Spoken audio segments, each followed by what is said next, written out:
Did I not go live those?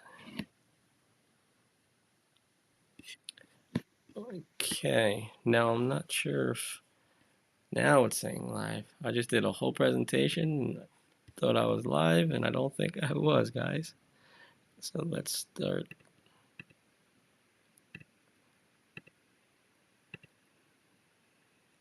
Let me shut all these slides off.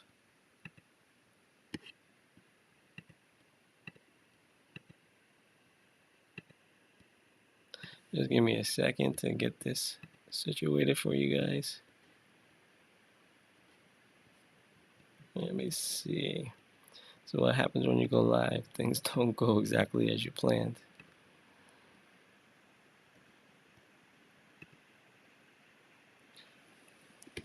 Okay. Hey everyone, welcome. Sorry about that little hiccup I had there at the beginning. I thought I was live the whole time. I did a whole presentation, about 30 minutes, and I scheduled it, and I guess it didn't go live, even though it said it did. But actually, I am live now, so I just want to welcome you. So, have you ever wondered why some songs sound sad and others sound happy, or how chords are built? I'm going to talk about one of the most important concepts in music theory: the major scale and the major chord formula. And I'm going to start, excuse me, with the chromatic scale. And don't worry, if you're a beginner, I'm going to keep this simple, step by step, so you understand by the end of this live how chord formulas are made and the major scale and a bit more. All right, let's get me to the first slide.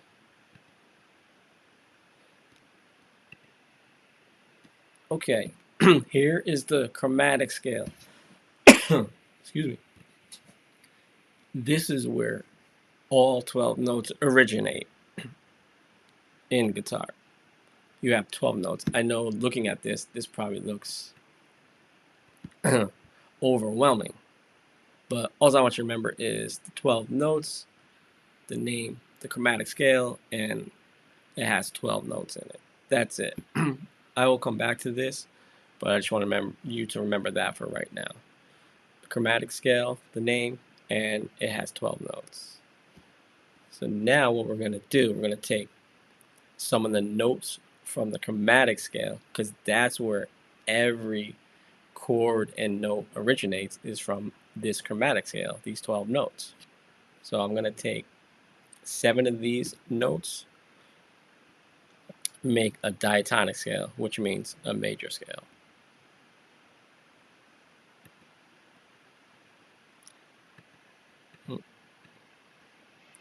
Okay, so from those 12 notes, I took 7 of those notes from the chromatic scale, and I started on C.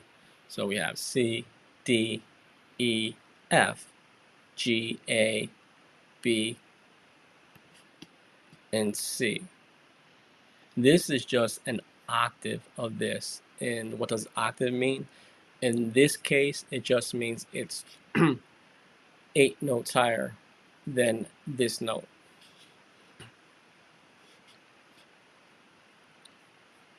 So then we'll go to the next slide. The major key formula. This is what you want to learn. Okay, the major key formula. In a major key, the formula to make a major key, it's whole step, half step, whole step, whole step, whole step, half step. And that probably sounds pretty confusing if you don't understand what a whole step and a half step is. Because I remember when I first started learning guitar, I didn't exactly know what is a whole step, what is a half step. So a whole step just means you're going 2 frets up on the guitar. And a half step just means 1 or a semitone. That's all that means. And if WWH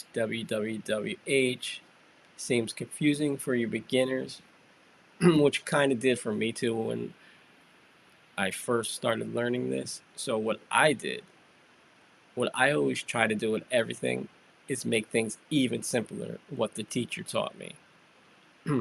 So in this case, WWH, WWWH. I'm like, jeez, I gotta remember all of that. How am I gonna do that?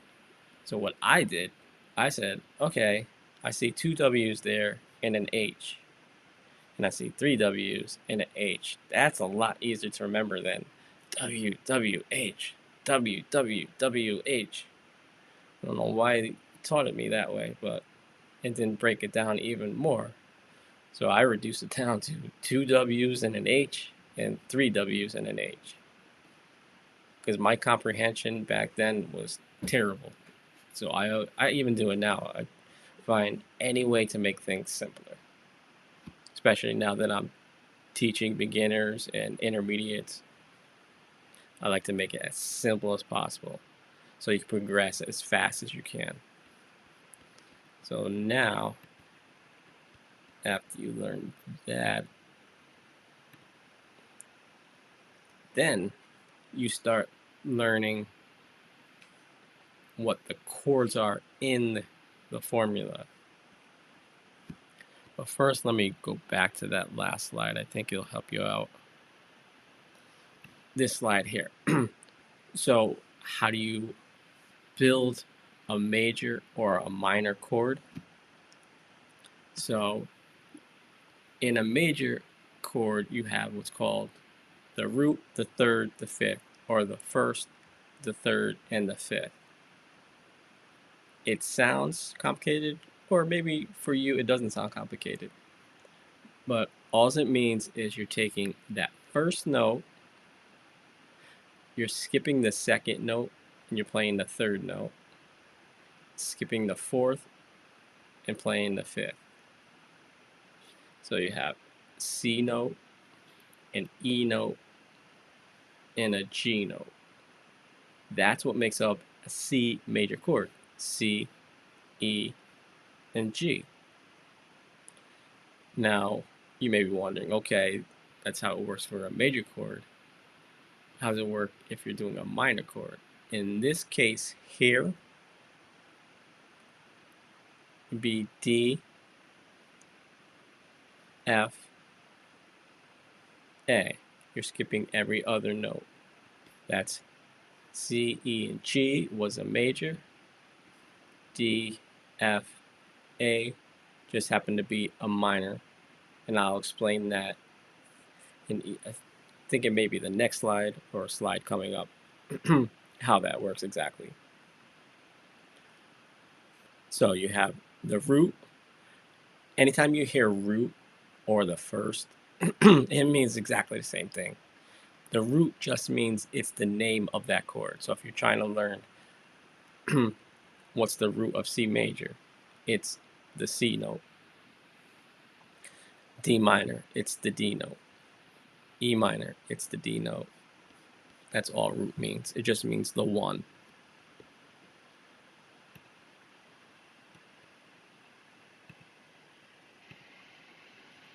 Went too far in that.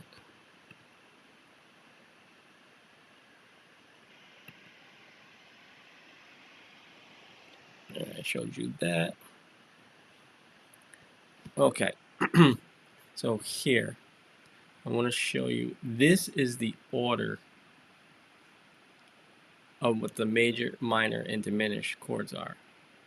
I would take a screenshot of this because this is very important.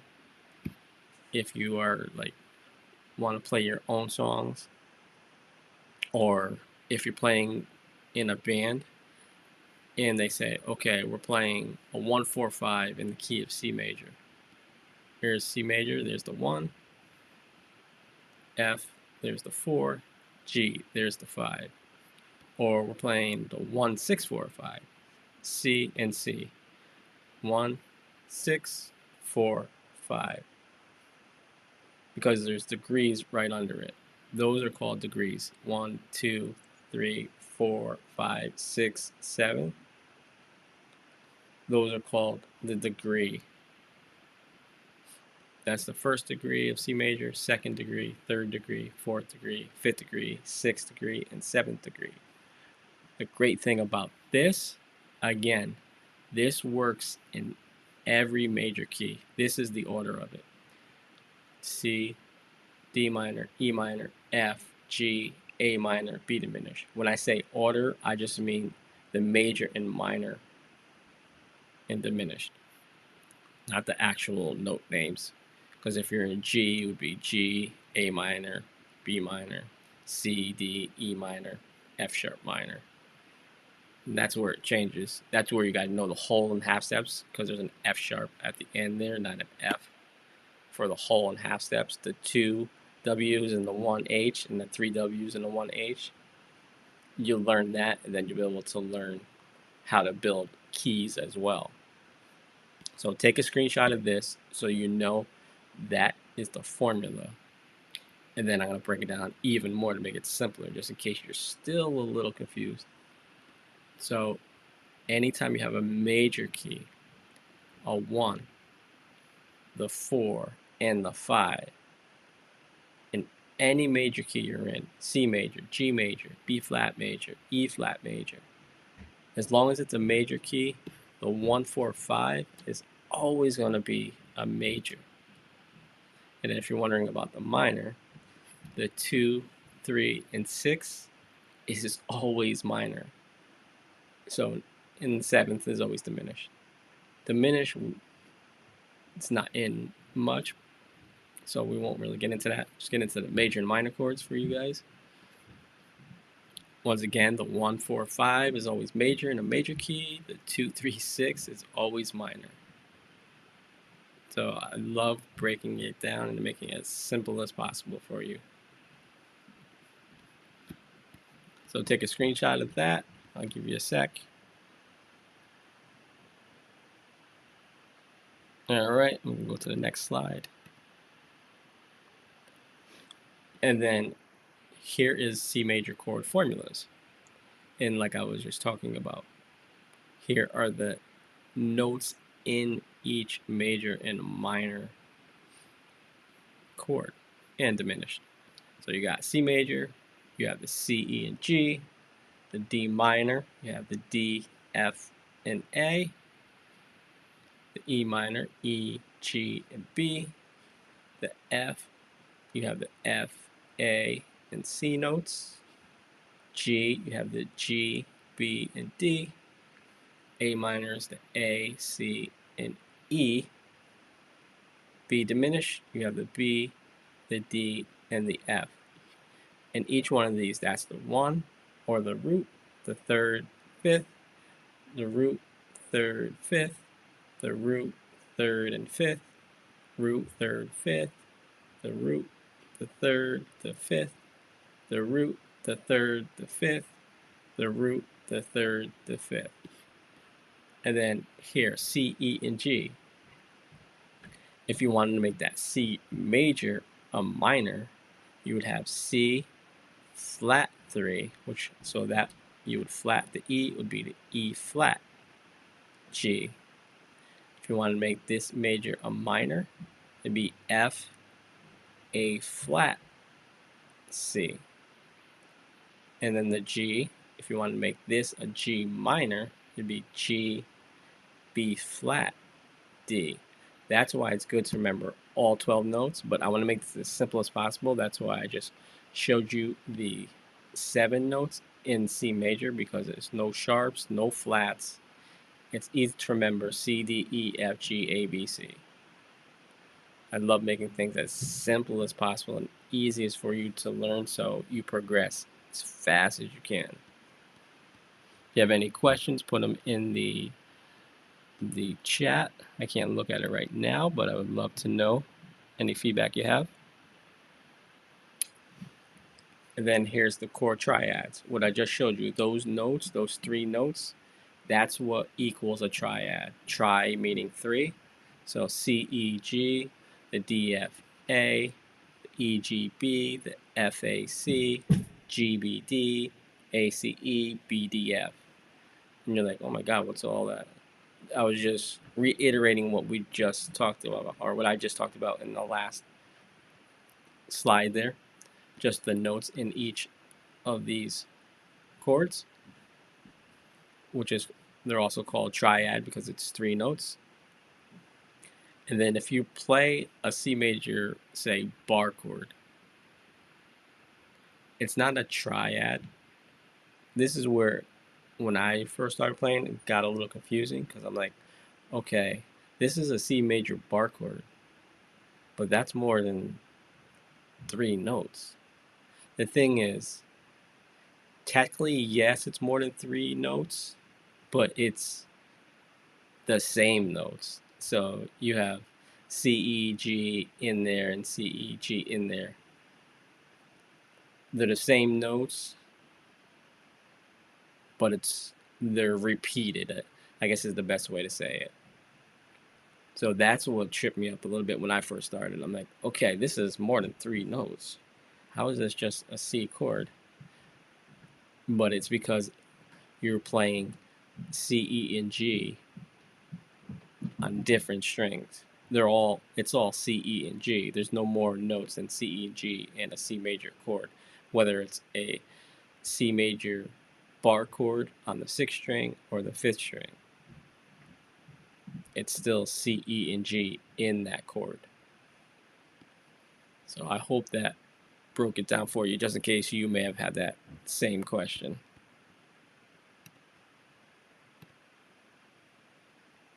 Okay, so let's go to the next slide. And then here's just another way of seeing it.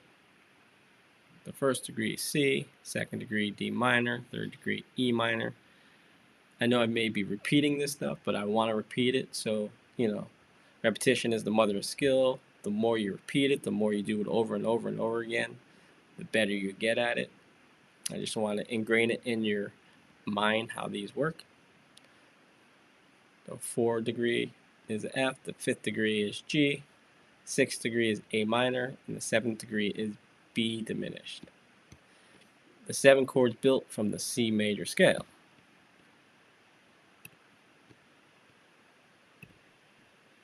And once again, I'm going to reiterate, big M means major, small m means minor, major, major, minor, diminished. And like I said, once again, this pattern works in every key. And here's an example. I would take a screenshot of this as well, just in case you're kind of still a little confused.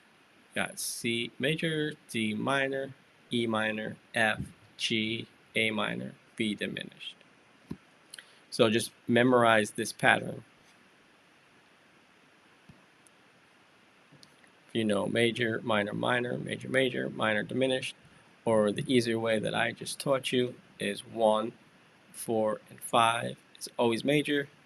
The 2, 3, and 6 is always minor. And the 7th is always diminished in a major scale. You got to remember that though. It's in a major scale. It changes when it's a minor scale because the intervals change. Intervals just means the notes, like starting on a C to a D or a C to E. Those are also called intervals, but I'm not going to get into that because I want to make this as simple as possible. And then one formula builds every chord. So the major chord, which I was discussing, you have the 1, the 3, and the 5. Again, C, E, and G. If you're in that C major scale, go back one more time so you can just see it.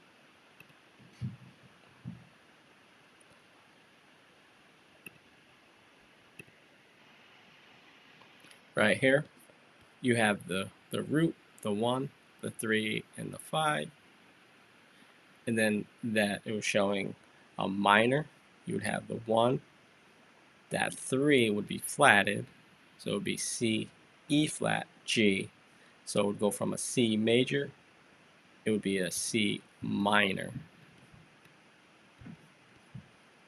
And then for diminish, you would have the root or the 1, flat 3, which would be E flat, and then flat 5 would be a G flat.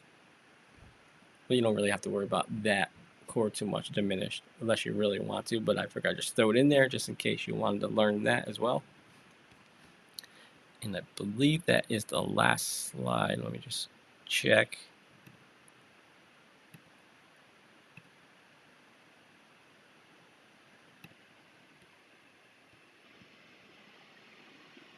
If you have any questions, put them in the chat, or any feedback. I would love to know any feedback you may have.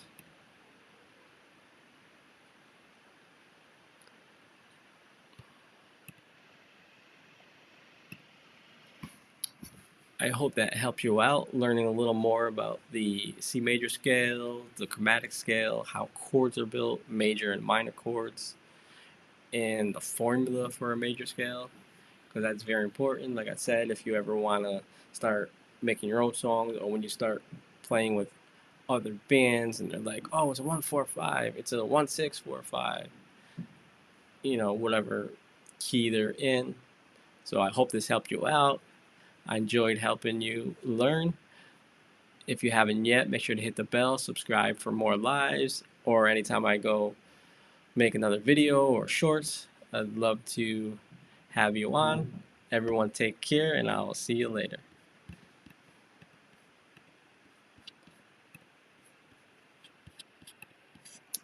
Okay.